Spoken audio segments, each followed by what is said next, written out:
2 नवंबर 1988 की रात हिंद महासागर की लहरें हमेशा की तरह शांत थीं। माले की संकरी गलियां अंधेरे में डूबी हुई थीं। दूर कहीं समुद्र पर चलती हवा की सरसराहट सुनाई दे रही थी। सब कुछ सामान्य था। ऐसा लग रहा था जैसे ये रात भी बाकी रातों की तरह बीत जाएगी। लेकिन सुबह होने से पहले ही गोलियों की आवाज़ ने इस शांत शहर को जगा दिया। लोग नींद से घबराकर उठे। किसी को समझ नहीं आ रहा था कि ये आतिशबाजी है, कोई अभ्यास है या सचमुच हमला। लेकिन कुछ ही मिनटों में स्पष्ट हो गया, ये हमला था। राष्ट्रपति भवन की दिशा से लगातार फायरिंग हो रही थी। सरकारी इमारतों पर कब्जा किया जा रहा था। हथियारबंद लोग सड़कों पर दौड़ रहे थे। ये कोई बाहरी देश की सेना नहीं थी, ये थे भाड़े के सैनिक। उस समय मालदीव की राष्ट्रपति मामून अब्दुल गयूम 1978 से सत्ता में थे। उन्होंने देश को पर्यटन और शिक्षा के क्षेत्र में आगे बढ़ाया था, लेकिन राजनीतिक असंतोष भी मौजूद था। इसी असंतोष का फायदा उठाते हुए एक साजिश रची गई। मालदीव के ही एक व्यापारी अब्दुल्ला लुत्फी ने श्रीलंका के उग्रवादी संगठन PLOTE से जुड़े लड़ाकों को पैसे देकर ये तख्ता पलट कराने की योजना बनाई। करीब 80 से 200 हथियारबंद लोग नावों के जरिए माले पहुंचे। वे पहले से ही शहर में घुल मिल चुके थे। सुबह लगभग 4 बजे उन्होंने राष्ट्रपति भवन, रक्षा प्रतिष्ठानों और रेडियो स्टेशन पर हमला कर दिया। कुछ ही समय में राजधानी का बड़ा हिस्सा उनके नियंत्रण में आ गया। लेकिन उनकी योजना का सबसे महत्वपूर्ण हिस्सा अधूरा रह गया। वे राष्ट्रपति गयूम को पकड़ नहीं पाए। गयूम को सुरक्षा अधिकारियों ने तुरंत एक सुरक्षित स्थान पर पहुंचाया। वे एक इमारत से दूसरी इमारत में शिफ्ट होते रहे। हर पल खतरा था कि हमलावर उन्हें खोज निकालेंगे। यदि राष्ट्रपति पकड़े जाते तो नई सरकार की घोषणा की जा सकती थी और सब कुछ बदल जाता। इसी बीच गयूम ने अंतर्राष्ट्रीय मदद की गुहार लगाई। उन्होंने श्रीलंका, पाकिस्तान, अमेरिका और ब्रिटेन से संपर्क किया, लेकिन समय बहुत कम था। हर मिनट निर्णायक था।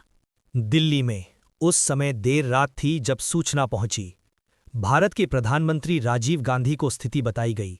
सवाल था, क्या भारत तुरंत सैन्य सहायता भेज सकता है? दूरी लगभग 2000 किलोमीटर थी। जानकारी सीमित थी, लेकिन देरी का मतलब था मालदीव में सत्ता परिवर्तन। निर्णय लिया गया, भारत हस्तक्षेप करेगा। आगरा में तैनात 50वीं पैराशूट ब्रिगेड को तत्काल तैयार होने का आदेश मिला। भारतीय वायुसेना के IL-76 विमान कुछ ही घंटों में उड़ान भरने लगे। सैनिकों को बताया गया कि उन्हें सीधे एक ऐसे देश में उतरना है जहां गोलीबारी जारी है। रात का अंधेरा, सीमित जानकारी और एक छोटा रनवे, ये मिशन जोखिम से भरा था, लेकिन विमान सुरक्षित उतरे। भारतीय पैराट्रूपर्स तेजी से बाहर निकले और एयरपोर्ट को अपने नियंत्रण में लिया। इसके बाद वे नावों से माले शहर की ओर बढ़े। सड़कों पर तनाव था, कुछ स्थानों पर मुठभेड़ हुई, लेकिन भारतीय सैनिकों ने तेजी और अनुशासन के साथ आगे बढ़ते हुए राष्ट्रपति को सुरक्षित कर लिया। ये मिशन का सबसे अहम हिस्सा था।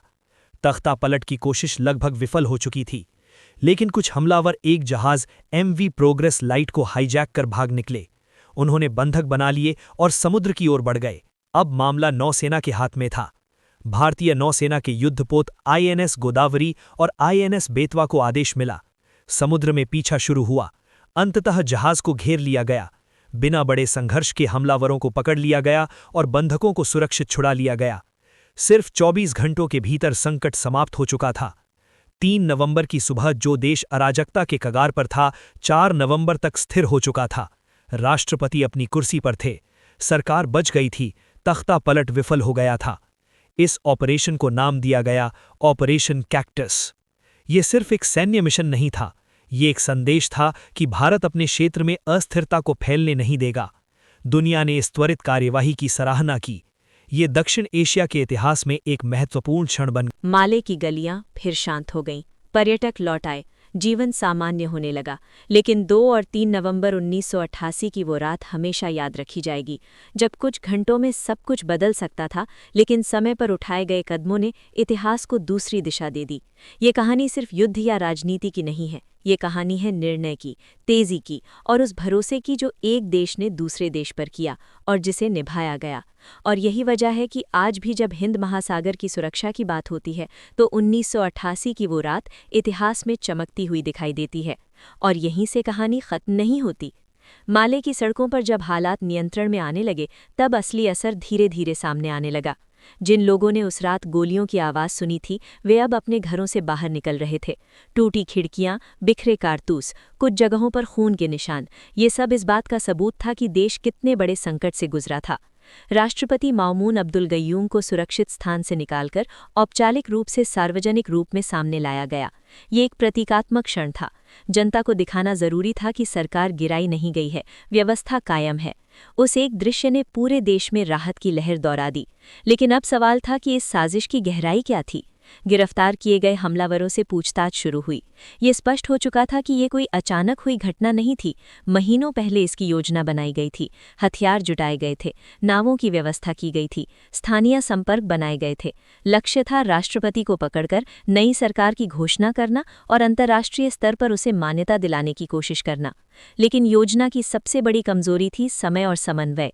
वे राष्ट्रपति को तुरंत पकड़ नहीं पाए, रेडियो पर पूरी तरह नियंत्रण नहीं कर पाए, और सबसे महत्वपूर्ण, उन्होंने ये अनुमान नहीं लगाया था कि भारत इतनी तेजी से प्रतिक्रिया देगा। उधर भारत में भी ये ऑपरेशन सिर्फ सैन्य कार्रवाई भर नहीं था, ये रणनीतिक दृष्टि से एक बड़ा संदेश था। दक्षिण एशिया में अगर कोई अस्थिरता होती है तो भारत उसे अनदेखा नहीं करेगा। ये सिद्धांत उस रात व्यवहार में बदल गया।